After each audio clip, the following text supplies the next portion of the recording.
The most dangerous mind is not the one you fear, but the one you underestimate. In this lesson, I will show you why the truly intelligent sometimes wear the mask of a fool, so their enemies never see the blade until it is already inside them. In the theater of power, the wise man does not always stride onto the stage crowned with brilliance. No, he walks in with lowered eyes, his intellect veiled, his sharpness disguised beneath the clumsy gestures of a harmless fool. For the world does not forgive visible superiority. It fears it, envies it, and seeks to destroy it. But a predator disguised as prey, that is the perfect hunter. In this discourse, I will strip away the illusions of dignity and pride was the lie, and show you how to wield the art of deliberate weakness as a weapon, so your rivals believe they are safe until it is far too late. Do you know the surest way to invite destruction? To appear better than those who hold the power to destroy you. Men cannot endure visible superiority. They fear it, they envy it, and in their envy they conspire.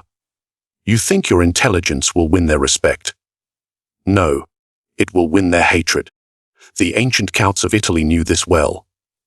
A courtier who shone too brightly was not rewarded. He was executed, or exiled, or ruined by whispered scandals. The wise did not parade their brilliance. They wore the mask of mediocrity. Consider this: when you appear ordinary, you are dismissed. Dismissal is freedom. Freedom to observe. Freedom to prepare. Freedom to act when no one is looking.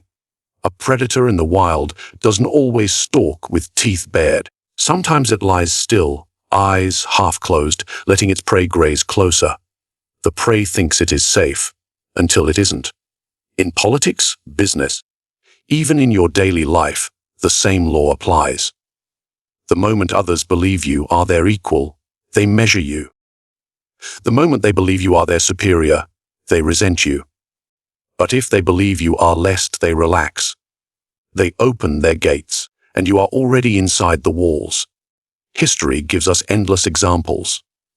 Julius Caesar, before seizing Rome, played the part of a charming, harmless man about town.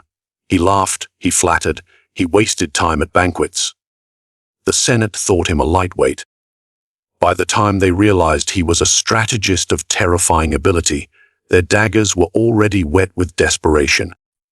Even the cunning of the East understood this. In the Chinese court of the Ming dynasty, ministers who appeared too capable were accused of treason. So the shrewd ones let others speak first, pretended to hesitate, and feigned small mistakes. Their enemies believed them safe to ignore, until their influence was too deep to uproot. This is not weakness. It is the highest form of strength. To dim your own light so you may see in the dark.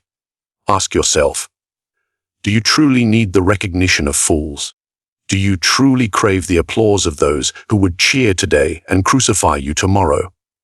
Or do you want power? Real power. The kind that is invisible until it is too late to oppose. Psychology confirms what the old rulers knew: when people underestimate you, their guard drops. They speak too freely. They expose their intentions. They make mistakes. And they invite you into places they would bar to anyone they perceive as a threat.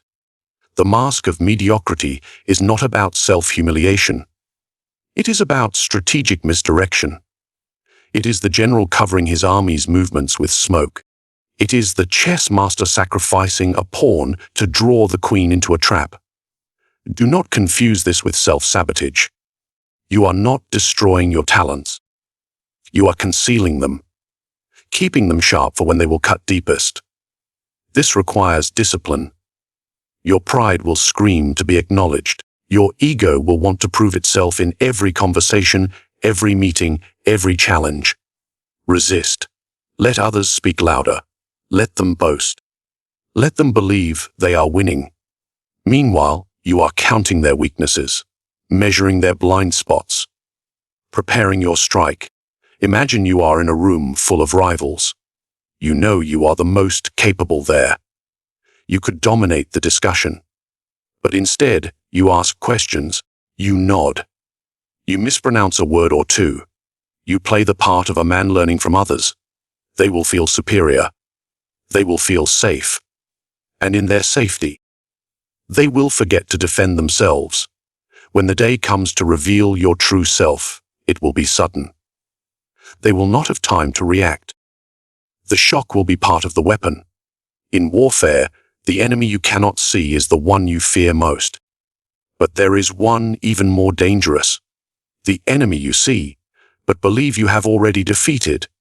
That is the role you must play. That is the mask you must wear.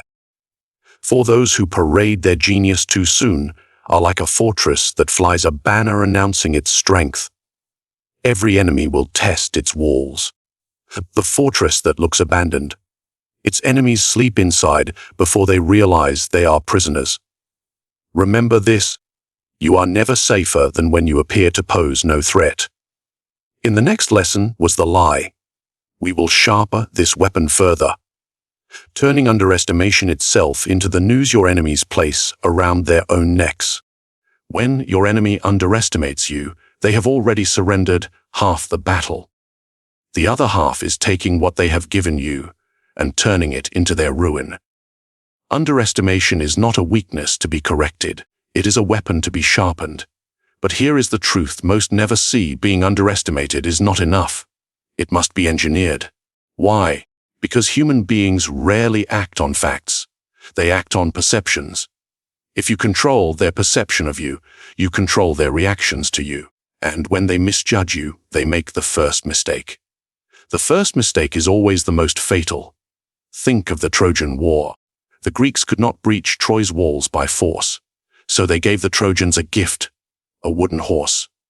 The Trojans underestimated it, believed it harmless, and dragged it inside. That night, the enemy emerged from its belly, and Troy burned before dawn. The Trojans' undoing was not Greek strength. It was Greek mastery over the enemy's perception. You must become the wooden horse in human form. Small, unthreatening, invited inside. This is not just history. It is psychology. When people think you are harmless, they lower their vigilance. When vigilance drops, patterns emerge. You see their weaknesses, their routines, their cracks. And they will even hand you the keys to the gates you intend to seize. Consider how this works in business. Two negotiators meet. One plays the role of the relentless, razor-sharp strategist from the start. The other plays the role of a slightly nervous, eager-to-learn newcomer. Who will be watched more closely? Who will be guarded against? And who will be allowed to move freely? The answer is obvious. And yet, the newcomer may be the one setting the trap from the first handshake. But there is a rule. You cannot rush the moment of revelation. The spider does not leap at the fly the moment it lands. It waits until the fly is tangled, struggling, and certain of its own safety. Some of history's most cunning rulers perfected this art. Talleyrand, the French diplomat, was famous for acting slow-witted in meetings. His enemies laughed at his apparent dullness, until they realized he had orchestrated alliances they could no longer undo. He had let them underestimate him, not by accident, but by design. To weaponize underestimation, you must learn the subtle cues of weakness. Not incompetence so obvious that it breeds contempt. Just enough to plant the seed: he is no threat. Miss a detail in conversation. Ask a question whose answer you already know. Make an error so small it feels genuine. Every gesture is a brushstroke in the portrait you want them to see. Then, as they grow comfortable, feed their overconfidence. Give them small victories. Let them believe they have the upper hand. Each time they win, they trust you more and guard against you less. This is the moment you must observe with absolute focus. Listen to what they say when they think it is safe to speak freely. Watch what they do when they think no one is measuring their steps. They are telling you exactly how to destroy them. But beware, using underestimation as a weapon is not about petty revenge or ego. It is about control. Control of the battlefield. Control of the pace. Control of the outcome before the conflict even begins. And there is another advantage. When you finally act, the shock multiplies your strike. Your opponent, so sure of their superiority, will waste precious moments trying to understand what has just happened. By the time they do, you will already be holding the prize. This is why the greatest victories often look effortless, because all the effort was done long before the strike, while the enemy believed nothing was happening at all. Ask yourself, how many doors have you tried to batter down when you could have simply been invited in? How many battles have you fought on the open field when you could have made the enemy deliver themselves to you in chains? The wise do not shout their strength. They let others misjudge it until the day it is too late to resist. In the next lesson, we will move deeper into the art of deception, where the illusion of harmlessness does more than hide your power. It sedates your enemies into becoming your willing accomplices. The most dangerous weapon is the one no one sees as a weapon at all. That is the power of harmlessness. Not in truth, but in appearance. Understand these things. Men will fight an obvious threat. They will conspire against it. They will burn their resources to destroy it. But what of the thing they believe cannot harm them? They ignore it. They feed it. They give it space to grow. This is where true predators thrive. Behind a mask that says, "I am no danger to you." History remembers the strong who were feared, but it forgets the quiet ones who were feared too late. They did not charge into battle with banners high. They entered like shadows, unnoticed until the moment of ruin. Consider the rise of Octavian, later known as Augustus. After the assassination of Julius Caesar, Rome was a viper's nest. Antony, Brutus, and Cassius fought openly for dominance. Octavian, young and seemingly frail, played the part of a harmless heir. He praised his rivals, deferred to their experience, even acted as though he needed their protection. And while they looked elsewhere, he built alliances in silence. When he finally revealed his strength, his enemies were surrounded, their resources drained, their options gone. The harmless boy had become the master of Rome.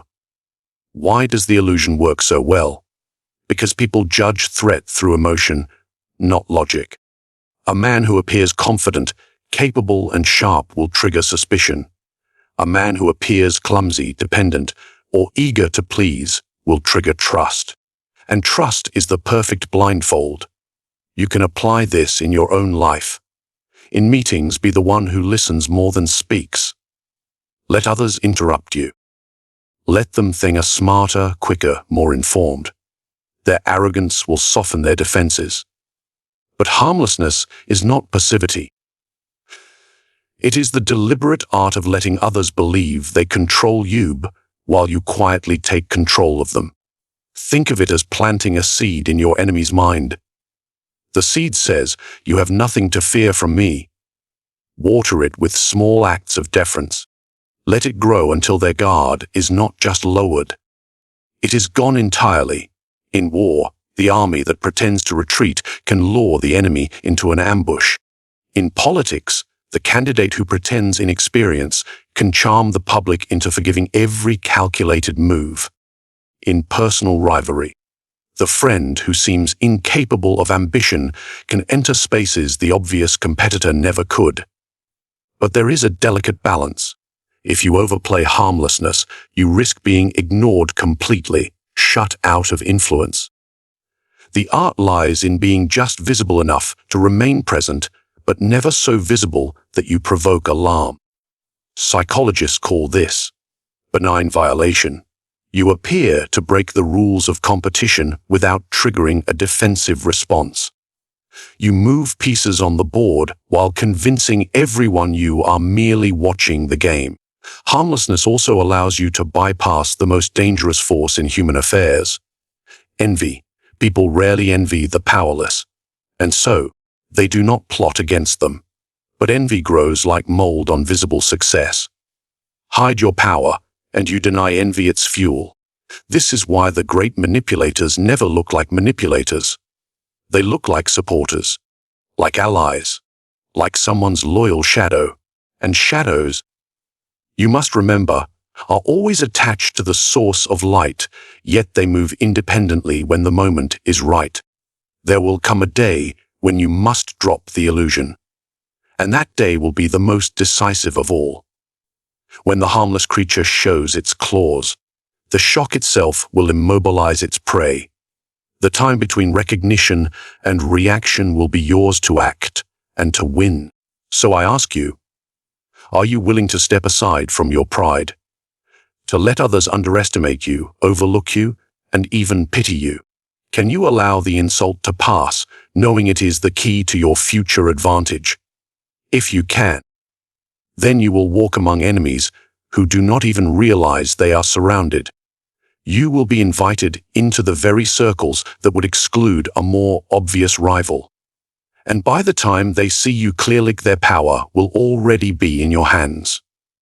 In the next lesson, we will examine the predator's greatest companion, patience. For harmlessness alone will not win you the prize. You must also know how long to wait before you strike it, and how to ensure that when you do, there is no recovery. Power is not taken in haste. It is harvested at the precise moment when resistance is weakest and the reward is greatest. The impatient strike too soon. They reveal themselves before the trap is ready. They force the enemy to fight with their full strength still intact. But the predator waits. Not idly, not passively. It waits with purpose. Every moment of stillness is another thread woven into the snare. You see, patience is not the absence of action. It is the discipline to delay action until victory is certain.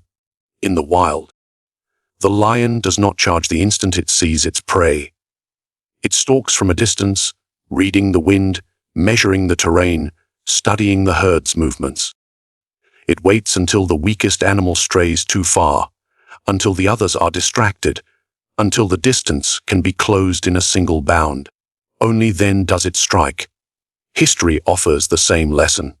Hannibal, the Carthaginian general, faced the might of Rome itself. He did not rush into battle at the first opportunity. He drew the Romans into unfavorable ground, bleeding them with skirmishes, waiting for winter, for hunger, for overconfidence to rot their discipline. When he crushed them at Cunning, it was not because he was faster. It was because he was willing to wait for the moment when Rome could not win. This is the virtue most people cannot master. They act to satisfy their pride, not to secure their power. They confuse movement with progress and speed with success. But in power, timing is everything. Ask yourself, was the lie? How many victories have you lost because you acted before your opponent was truly vulnerable? How many times have you revealed your strength too early, giving them time to prepare their defenses? Patience allows you to watch as others exhaust themselves. They reveal their weaknesses. They waste their resources. They create the perfect conditions for your success, conditions you could never force by direct attack. And here is the deeper truth: the longer you wait, the more they trust that you will never act. They forget you are a threat. They invite you closer. They tell you their plans. They let you see the inner workings of their defenses. By the time you move, they are not only exposed, they are asleep. This is the art of slow constriction. Like the python, you do not crush your prey in one sudden movement. You tighten gradually, each coil applied when they exhale until they cannot breathe at all. In business, the patient strategist lets competitors race for short-term gains, watching them burn through their capital and goodwill. In politics, the patient operator lets rivals tear each other apart in public, stepping in only when both sides are too weakened to resist a takeover. In personal conflict, the patient observer collects information quietly until the opponent's own words become the blade that cuts them down. But patience is dangerous for the undisciplined. If you wait too long, opportunity passes. If you strike too soon, the prey escapes. The art lies in recognizing the moment when the tide has turned in your favor, and not before. There is a signal for this. It comes when your target no longer expects a fight, when they speak of the past with pride and of the future with certainty, when they have begun to spend their energy elsewhere. That is when you act. To the outside world, your victory will seem sudden, even lucky. They will say you were in the right place at the right time. They will not see the months or years of quiet preparation, the patience that made the strike inevitable. And in their ignorance, they will underestimate you again. This is the cycle you want. Strike, disappear, and let them believe it was fortune, not design. So you may wait again, unnoticed, for the next opportunity. Patience is the companion of all other deceptions. The mask of mediocrity, the illusion of harmlessness, the game of underestimation. Without patience, these are nothing but costumes worn in vain. With patience, they become weapons that cannot be defended against. So I ask you, can you master your own hunger for immediate victory? Can you watch others seize the spotlight, knowing the crown will eventually fall into your hands? Can you stand still while the impatient run themselves into the ground? If you can, then you are ready for the final stroke of the gaming. The sudden revelation of your true power delivered at the precise instant that leaves no path for your enemies to survive. And that, my friend, is where we go next. All the masks, all the patience, all the carefully woven illusions. They exist for one purpose, to make the moment of revelation fatal. Power concealed is power multiplied. When revealed at the right time, it does not merely win. It annihilates. Think of it like a blade hidden in the folds of your cloak. The man who knows you are armed stands ready. The man who believes you are unarmed stands close enough for you to strike before he even understands what has happened. History is filled with such moments. Moments when a quiet figure, underestimated and ignored, unveiled their strength so suddenly their enemies could not recover. Consider the rise of Genghis Khan. In his early years, he appeared as just another tribal leader in the endless steppes of Mongolia. Rivals underestimated him. They saw only a small band of followers, poorly armed, scattered. He allowed them to believe it. But behind the scenes, he was forging alliances, drilling his warriors, perfecting the art of mobility in battle. When he struck, it was not with the force they expected, it was with a storm they had no defense against.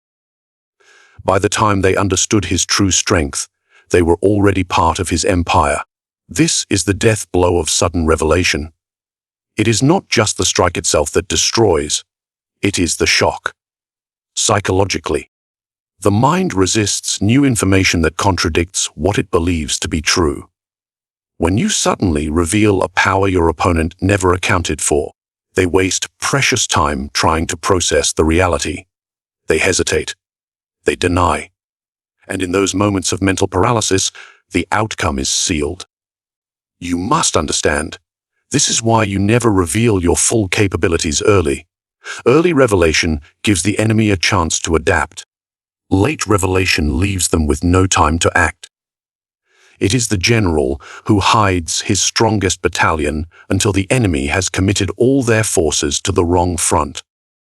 It is the negotiator who appears desperate for a deal, only to produce an alternative partner in the final hour, forcing concessions without resistance. It is the rival who plays the fool for years, then unveils mastery when the crown is already within reach. But the death blow must be clean. Once revealed, there can be no half measures. Your strike must not only win, it must remove the possibility of retaliation. If you expose your power too early and fail to finish the enemy, you have handed them the gift of fear. Fear sharpens vigilance. It unites allies. It makes them harder to destroy. This is why timing is everything. You must strike when they are weakest, most overconfident, most exposed. When their forces are scattered, when their eyes are elsewhere, when they believe the war is already over. Picture it You have been underestimated for years. They laugh at your harmlessness, take comfort in your mediocrity, indulge in their imagined superiority. They invite you into their councils, speak freely in your presence, perhaps even mock you openly. And then, one day, without warning, you act. The contract is signed in your favor. The alliance shifts to your control. The throne is yours. And they are left asking the same question, over and over. How did this happen? It happened because you wrote the ending of the story before they even knew they were part of it. In war, this moment is devastating. In politics, it is career-ending. In personal rivalries, it is life-changing. The sudden revelation leaves no room for defense, no path for recovery, no hope for revenge. But there is a cost to such precision.